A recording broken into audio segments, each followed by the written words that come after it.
గౌరవనీయులు ముఖ్యమంత్రి వర్యులు రేవంత్ రెడ్డి గారికి, అదేవిధంగా ఉప ముఖ్యమంత్రి బట్టి విక్రమార్క గారికి, ప్రభుత్వ సలహాదారు కేశవరావు గారికి, హనుమంతరావు గారికి, మంత్రివర్యులందరికీ పేరు పేరున ఈ కార్యక్రమానికి వచ్చిన ఎమ్మెల్యేలు, ఎంపీలు ప్రతి ఒక్కరికి పేరు పేరున హృదయపూర్వక అభినందనలు.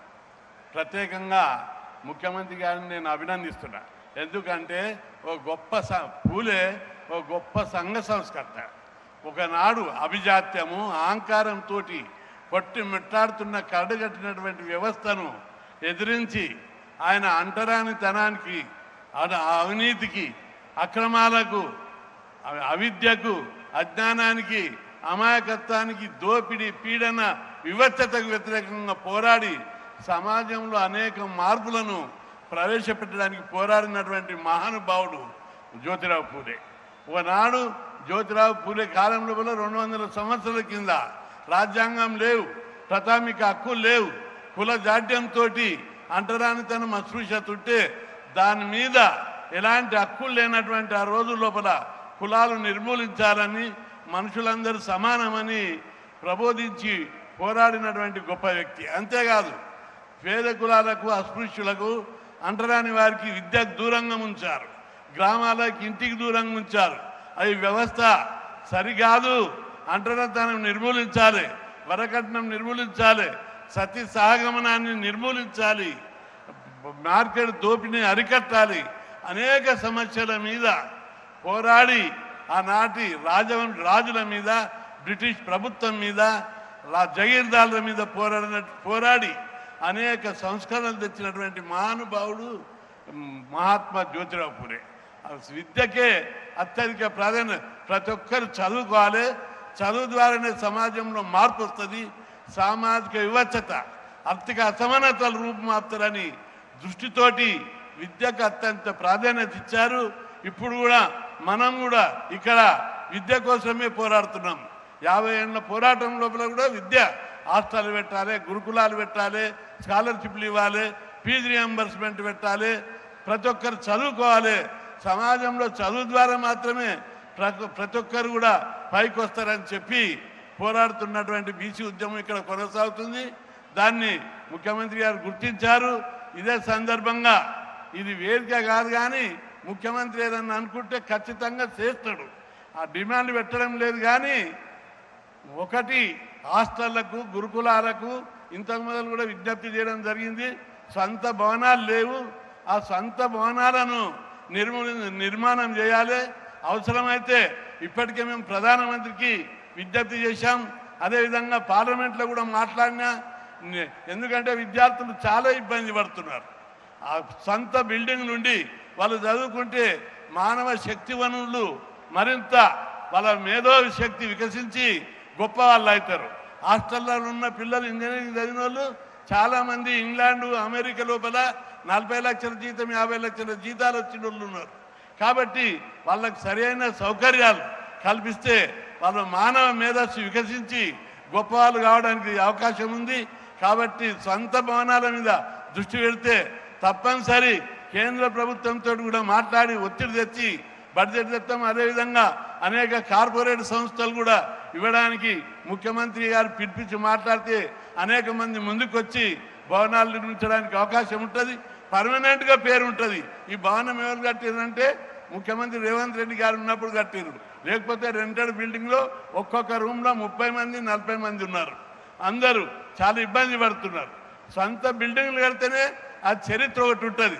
జలగం వెంగళరావు ముఖ్యమంత్రి ఉన్నప్పుడు అంబర్పేటలో మేము పోయి అడిగితే ఒక బిల్డింగ్ కట్టాడు. ఇప్పటికీ చెప్పుకుంటారు Amberpet hostel Jalagam Vengala Rao కట్టారని.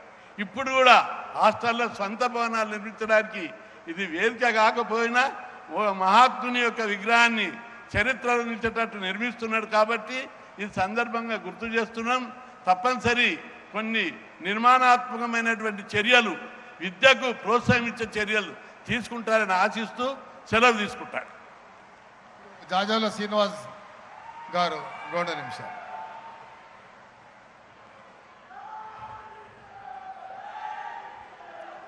Johar Mahatma Jyotiba Phule.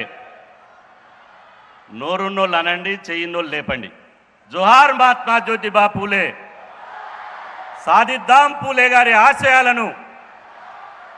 Thank you. సమయం ఎక్కువ లేదు కాబట్టి వేదిక మీద ఉన్నటువంటి గౌరవ పెద్దలు, ప్రియతమ నాయకులు, మన రాష్ట్ర ముఖ్యమంత్రి అన్న రేవంత్ అన్న గారికి, ఉప ముఖ్యమంత్రి బట్టి విక్రమార్కన్న గారికి, పిసిసి అధ్యక్షుడు మహేష్ అన్న గారికి, అదేవిధంగా హనుమంతన్న గారికి, కేశవరావు అన్న గారికి, పొన్నమన్న గారికి, వేదిక మీద ఉన్న పెద్దలందరికీ సమయం తీసుకుంటుంది కాబట్టి అన్యదా భావించొద్దు. ఇక్కడ వచ్చినటువంటి విద్యార్థులకు, పెద్దలందరికీ పేరు పేరున హృదయపూర్వక నమస్కారాలు. నిజంగా ఇవాళ మనందరికీ బీసీలకు ఒక పండుగ రోజు. మహాత్మా జ్యోతిబా పూలే 1890లో మరణించాడు. 1890 అంటే 136 సంవత్సరాలైంది ఇప్పటికి మరణించి. 136 సంవత్సరాల తర్వాత భారతదేశంలోనే అతిపెద్ద రాష్ట్రమైనటువంటి, అతిపెద్ద పట్టణమైనటువంటి హైదరాబాదుకు మన మహాత్మా జ్యోతిబా పూలే, సావిత్రిబాయి పూలే 136 సంవత్సరాల తర్వాత హైదరాబాద్లో అడుగుపెట్టారు. అది రేవంత్ అన్న పుణ్యమా అని చెప్పి ఇక్కడ మన పూలే విగ్రహాలు పెట్టారు. గతంలో ఉన్న ముఖ్యమంత్రులకు చెప్పినాం, కనీసం వాళ్ళకు దండేయడానికి మనసు ఒప్పలే. పూలేకెన్నడు వాళ్ళు దండేయలే, దండం పెట్టలే. ఇవాళ ఒక రాష్ట్ర ముఖ్యమంత్రి అయి ఉండి మొదటిసారి పూలే విగ్రహం ఎక్కడ పెడతారో నేనే స్వయంగా చూస్తా అని చెప్పి ఇవాళ ఇక్కడ ఈ నెక్లెస్ రోడ్డుకి వచ్చి అర్ధగంట సేపు పరిశీలన చేసి మొత్తం భవిష్యత్తులో 100 సంవత్సరాలు పూలే విగ్రహం, ఒక టచ్ కూడా, ఒక వెహికల్ కూడా ఇక్కడ రావద్దు, అట్లా బ్రహ్మాండంగా పెట్టాలని చెప్పి ఇన్స్ట్రక్షన్ ఇచ్చి ఇవాళ ఇంత పెద్ద ఎత్తున బ్రహ్మాండంగా విగ్రహం పెట్టినటువంటి రేవంత్ అన్న గారికి గట్టిగా చప్పట్ల ద్వారా ఇవాళ ధన్యవాదాలు తెలియజేయాలి. మేము మంచి చేసినప్పుడు మంచిగానే అందాం, స్వాగతించాలి. మంచిగా చేసినామంటే ఇంకో 4 మంచి పనులు చేస్తారు. మంచిగా చేసినా కూడా చావు డప్పు, చచ్చిపోతే అదే డప్పు, పెళ్లి కూడా అదే డప్పు కొడితే పెళ్లి డప్పుడు చావు డప్పు కొడతాడు. ఇవాళ 136 సంవత్సరాల తర్వాత పూలే విగ్రహం వస్తే కాంగ్రెస్ ప్రభుత్వం ఆ రోజు స్వర్గీయ వైఎస్ రాజశేఖర రెడ్డి గారు 2008లో అప్పటి కాంగ్రెస్ ప్రభుత్వమే మొదటిసారి పూలే జయంతి వేడుకను ప్రభుత్వం అధికారికంగా జరిపింది. ఆ తర్వాతనే పూలే ఇవాళ వెలుగులోకి వచ్చిండు. కాంగ్రెస్ ప్రభుత్వమే జరిపింది. ఇది మేము చరిత్ర ఎందుకు చెప్తున్నంటే 2008లో మొట్టమొదటి మహాత్మా జ్యోతిబా పూలే జయంతి ఉత్సవాల కమిటీ చైర్మన్ నేనే, నా అధ్యక్షతనే జరిగింది. అప్పటి కాంగ్రెస్ ప్రభుత్వం జయంతి జరిపితే ఇప్పటి కాంగ్రెస్ ప్రభుత్వం రేవంత్ అన్న, మహేష్ అన్న, బట్టన్న, పొన్నమన్న ఇవాళ బ్రహ్మాండంగా ఒక చారిత్రాత్మకంగా చరిత్రలో నిలిచిపోయే విధంగా ఇవాళ మన బీసీల ఐకాన్లు, మన ఆత్మ గౌరవానికి ప్రతీకలు మహాత్మా జ్యోతిబా పూలే, సావిత్రిబాయి పూలే విగ్రహాలు పెట్టారు. కాబట్టి యావత్తు బీసీ సమాజం నుంచి తెలంగాణలోని 2.5 కోట్ల మంది బీసీ ప్రజల పక్షాన మీకు ధన్యవాదాలు తెలుపుతున్నామని చెప్పి సందర్భంగా తెలియజేస్తున్నా. రేవంత్ అన్న ఏ మాట కామాట మహేష్ అన్న అన్నాడు.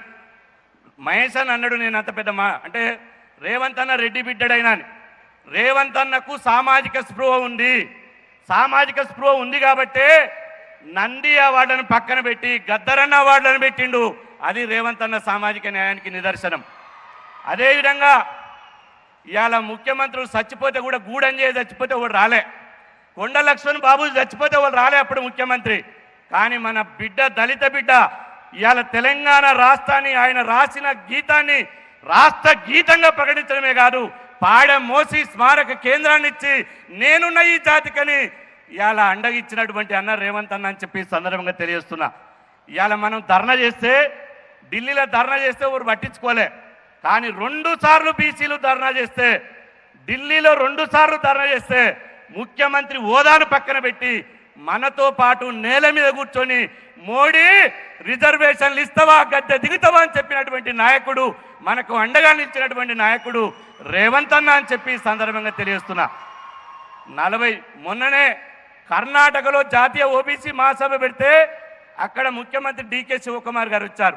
ఆయన చెప్పిండు, ఎట్లా ఉంది భయ్ మీ దగ్గర పాలన? మా రేవంత్ గారు ఏం చేస్తున్నారంటే, నేను చెప్పిన బడుగుల పక్షాన నిలబడతాడు నిజమైన నాయకుడు మా రేవంత్ అన్న.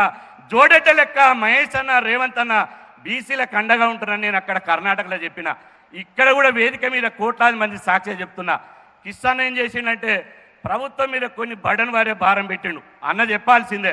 కానీ ఈ సందర్భం కాకపోయినప్పటికీ, ఎందుకంటే కాశ చెట్టుకే రాళ్ళ దెబ్బలు.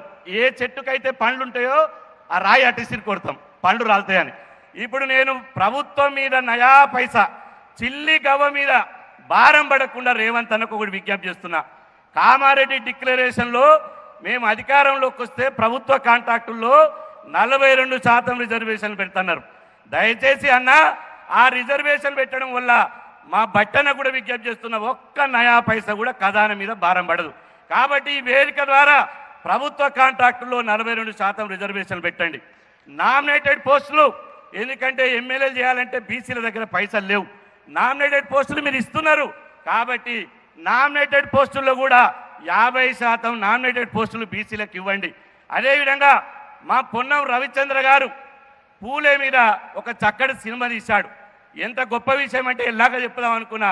ఢిల్లీలో మనకు సమయం ఇచ్చిండు రేవంత్ అన్న, కానీ ముఖ్యమంత్రి ఉండి కూడా క్షణం క్షణం తీరిక లేకుండా మహాత్మా జ్యోతిబా పూలే సినిమా విడుదలైతే 2 గంటల సేపు వాళ్ళ జీవిత చరిత్ర చూసిండు మన రేవంత్ అన్న, వాళ్ళ బతుకు చూసిండు.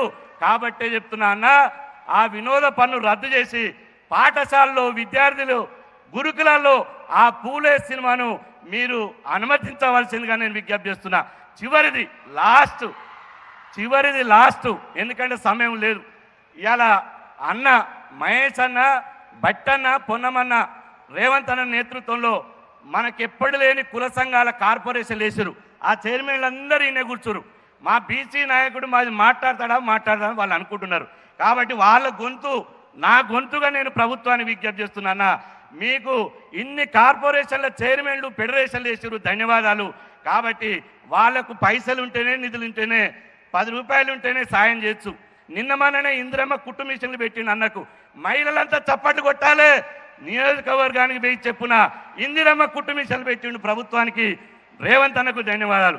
కానీ రేపు వాళ్ళు లోన్లు తీసుకునే దగ్గర బీచ్ ఇవాళ వాళ్ళకు లేవు కాబట్టి, పైసలు లేవు కాబట్టి ముఖ్యమంత్రి అన్న, ఉప ముఖ్యమంత్రి అన్న ఇక్కడ ఉండు కాబట్టి కార్పొరేషన్లకు నిధులు, విధులు, ఫెడరేషన్లకు నిధులు ఇవ్వాలని చెప్పి సందర్భంగా తెలియజేస్తూ, అదేవిధంగా ఇవాళ ఫీజుల బకాయిలు ఉన్నాయన్న, గతం ఉన్నాయని పెట్టిపోయిండు, దశల వారీ ఇవ్వండి.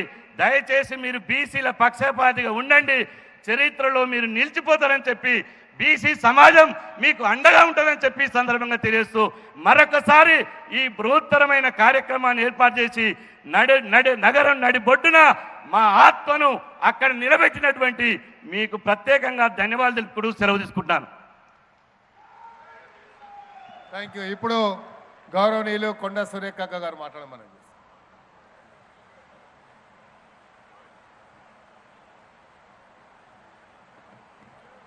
సభకు